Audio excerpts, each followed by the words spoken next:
the amount of effort needed to maintain a skill, which is where most people spend their whole lives, versus growing in a skill, which takes a whole different set of tools. Most people don't know the difference. Hey everyone, welcome back to the Dream Life Club podcast, where we share insight and inspiration for creatives and entrepreneurs chasing a dream. This is Sumi, and if you don't know me, I built a 200-person company in DC and then decided to leave all of that behind to follow my dream of being a pop music artist in LA. Today, I want to talk about the mindset shift needed to actually get better at something, to grow in life. Because we hear the buzzword of growth mindset a lot, but what does it actually look like in practice? We can all know and understand the need for growth. We can want growth. We can wish for growth. We can look around and compare ourselves to people ahead of us in whatever field, whether it be fitness, playing piano, tennis, speaking, networking, writing, social media, anything. But what does it actually take to get better at that thing that we want to get better at? So, quick story time. Last night, I played here in LA. I played at what we call a writer's round, which is where artists go usually to test out new material. It's really a supportive, warm environment, mostly filled with other creatives and artists and writers. And it sort of has been inspired by and from Nashville culture because this happens a lot there. And 3 artists share the stage. Usually you're accompanying yourself on piano or guitar and just casually share a song. And then it's called a round because you go in a round. So each artist shares one song and it goes around 3 times usually. So I played the piano and sung 3 original songs last night here in Hollywood. And it was awesome. Like, it went really well. I had so much fun. It was interesting testing out those arrangements of the songs. And it took me almost 2 years of deciding to learn piano to be able to do that. Now, I know that seems like a really, really long time, but the problem is, it wasn't something I was focusing on.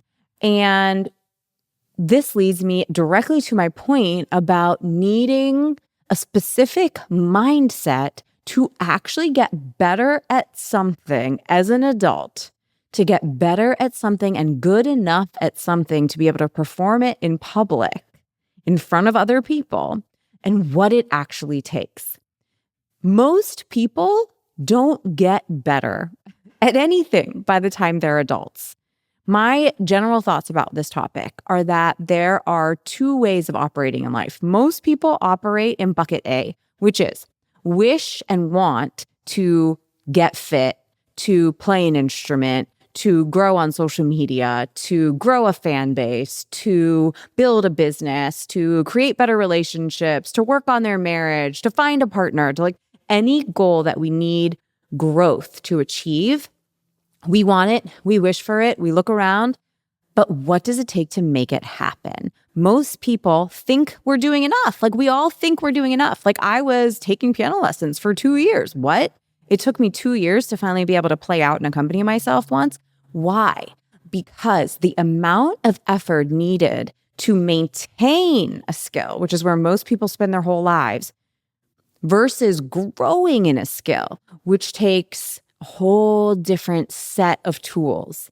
Most people don't know the difference. So I want to talk about that today because I actually don't hear anybody talking about this. And I think this is such a pivotal concept to learn and understand and embody in our bones. So I want to use fitness as an example. Most people are working out, are eating, thinking they're eating right, and still having a hard time getting in shape or feeling like they're not where they want to be with their fitness. Then there are the small percentage of people who decide to obsess over it, right? They start tracking their macros. They start following a progressive weightlifting plan where they're continually challenging themselves and adding weight every week and working on plan. And they don't give up. They keep every day when they don't feel like going to the gym, they show up and go to the gym and they push harder than they've ever pushed before. And people around them are like, what are you doing? Why can't you enjoy this slice of pizza? What are you doing? Why can't you come out with us for wine night? You have to go to the gym. Can't you just skip one day?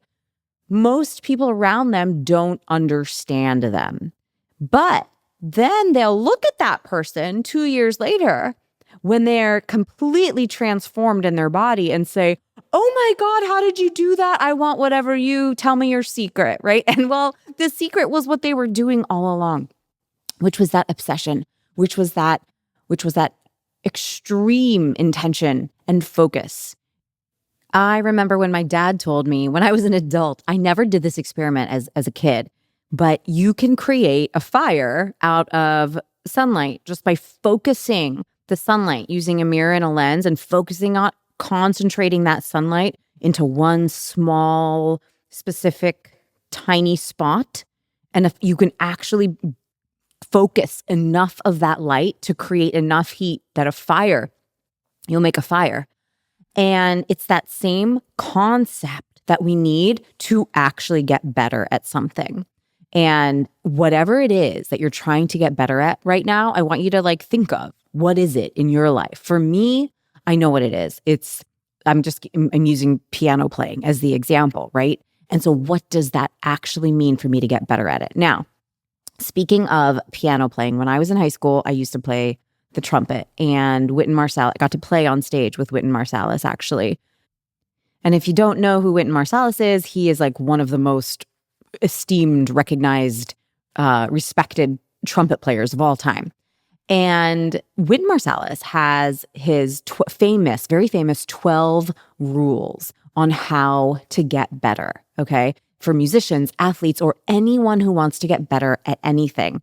And these rules can literally be applied to anything that you have going on in your life right now that you want to get better at.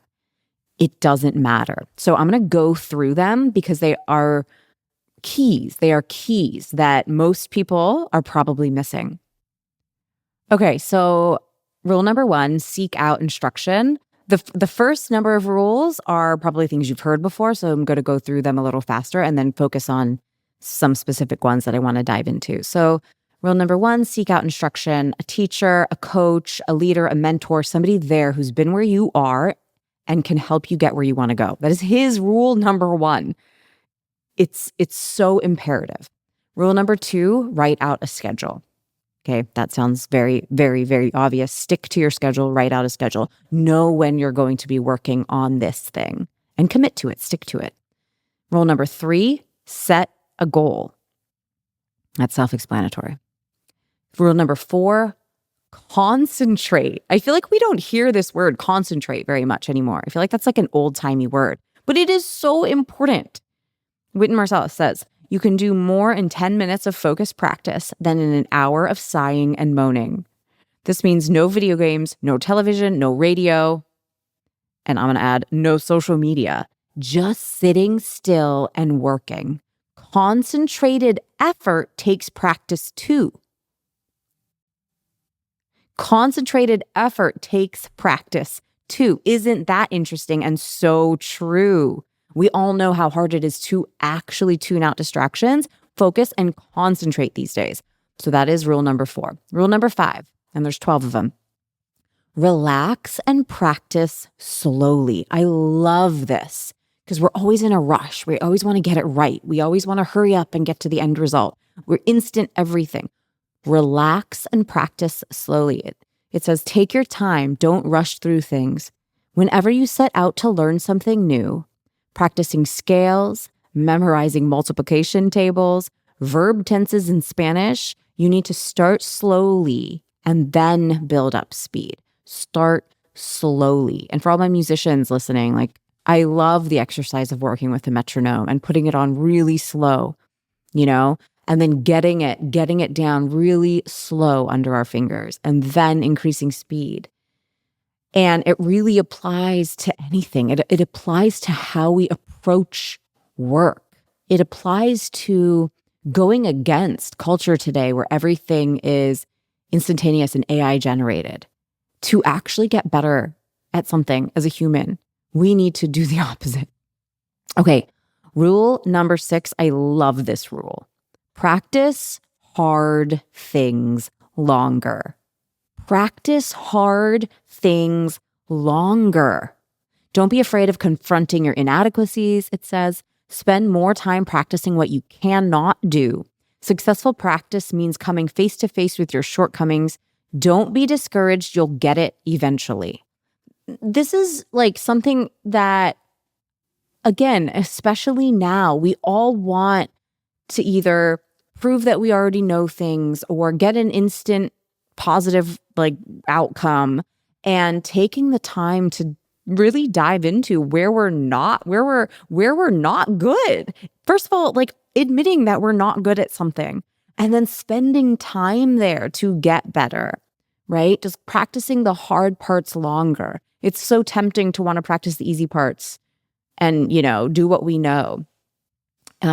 Goes for fitness, goes for music, goes for putting ourselves in uncomfortable situations, right? Practice hard parts longer means if you don't like going to networking events, that means putting a networking event on your calendar once a week if that's something you want to get better at, right? Practice what you suck at. Practice what you suck at. I love it so much. And yes, I'm a weirdo. And I hope that if you're listening to this and you resonate, you're a weirdo too, and we can be weird together because it takes that attitude, it takes that specific mindset, right? To achieve our dreams. And this is what this whole community is about. Okay, rule 7, practice with expression. Okay. This is such a cool one. It makes me happy just reading it. Practice with expression. Every day you walk around making yourself into, quote, you. This is straight from Wynton Marsalis, wyntonmarsalis.org.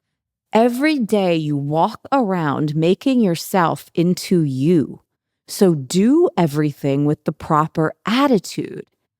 Express your style through how you do what you do. Oh my gosh, I could sit with this rule for a month.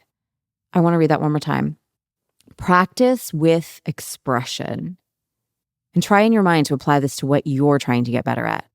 Every day, you walk around making yourself into you. So do everything with the proper attitude. Express your style through how you do what you do. Oh, I'm gonna do a whole podcast on that. That one is brilliant. Okay, rule number 8, learn from your mistakes. Okay. Pick yourself up, analyze what went wrong, and keep going. Rule number 9, don't show off. I love this one too. It says, it's hard to resist showing off when you can do something well. But my father told me, son, those who play for applause, that's all they'll get. When you get caught up in doing the tricky stuff, you're just cheating yourself and your audience. He means by tricky stuff, he means the stuff that is showing off, right? If you're a singer, it's like you're really good at runs, and so you just add unnecessary runs all the time, right? It's what people make fun of Christina Aguilera for. It's like, are we actually serving the song or are we just showing off? Okay. And especially when we're practicing, don't show off is such a good rule. Okay. Rule number 10, think for yourself. Your success or failure at anything ultimately depends on your ability to solve problems. So don't become a robot. Oh my God. How amazing is this list right now? Especially in this day and age where everybody is so reliant on robots. Thinking for yourself this is what's going to also keep our humanity alive. Okay. And it helps develop and improve our own power of judgment. I don't know about you. I don't want to be reliant. Yes, I know that we all are going to be using AI. I think we have to be using AI, but I don't want to lose, right? My own sense of critical thinking, my own ability to have good judgment. Let's cultivate that. Think for ourselves. Rule number 11, be optimistic. What an amazing rule to have in a list of practice rules. Be optimistic. It says optimism helps you get over your mistakes and go on to do better. Right? Go on to do better. This is why it's key to practice. Our attitude is everything. It also gives you endurance because having a positive attitude makes you feel that something great is always about to happen. Oh, I know this is so basic and simple, but like it's blowing my mind right now. Sometimes the most repeated statements are just the most powerful, like, because especially when said in these like old-fashioned words, I feel like it has a bit, it like brings me back to, wow, okay, yeah, we've been hearing this our whole lives, but what does that really mean? Be optimistic. When you feel that something great is always about to happen, like how can we take that into every day? Like wake up in the morning and think, okay, what is about to happen today? And it's going to be great. And I'm so excited to see what's about to happen. Or when we're practicing, like, you know, it takes me back to like when I was in college and I was working out like really hard problems and in hard classes, and you sit there and you can't figure it out. You can't figure out. You think you just don't know how to do it.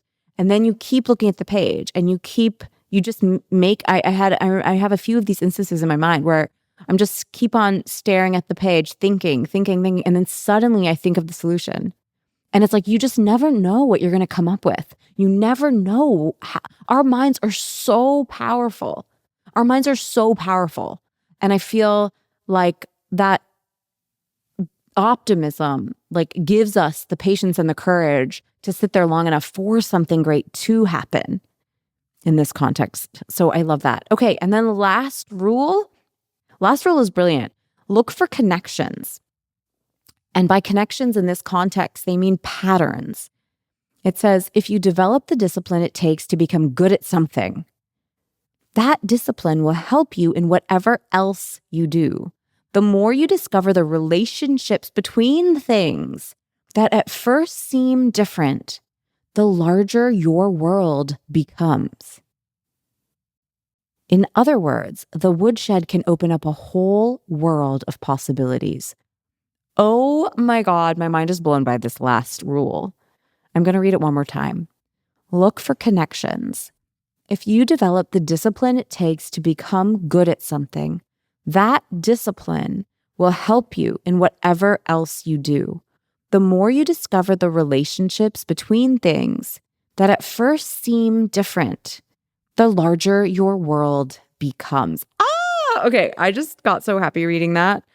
I actually think I want to do like an entire podcast episode on each one of these rules. That might be like a really, really, really fun series. Send me a comment or a DM if you think that's a good idea. Okay, so in conclusion, I want you all listening to decide on one thing that you actually want to get better at this year. Like, what is it that you don't want to just keep maintaining your skill level at or being the same at? Because remember, it still takes effort to maintain, because the laws of the universe mean that if we're not growing, right, if we actually need effort, because we naturally will regress. We naturally will think about it in terms of fitness. Well, if we don't do anything, we're getting weaker, right? We're getting less fit. We act just by doing nothing. So, but doing nothing doesn't maintain. You actually have to put effort in to just stay the same because of the toll that time takes on us, right? And it's the same with any skill, right? You have to practice just to stay the same. Otherwise, you'll get worse as time goes on. But what do you want to actually get better at? And we can't have too many of those things in our lives. And I think it's realistic if you feel like you've spent the last few years not getting better at anything, then just pick one thing. Pick one thing. I want to know what that is. Would you please write a comment on this episode or send me a DM at XOSumiX. I'm on XOSumiX at all platforms, Instagram, TikTok, XOSumiX. And send me a DM. Tell me what it is that you're going to commit to getting better at this year. And I think I'm going to continue doing this series, diving deeper on these rules from the brilliant Wynton Marsalis. Okay, everyone, thank you so much for being here today, and I'll talk to you next week. Bye.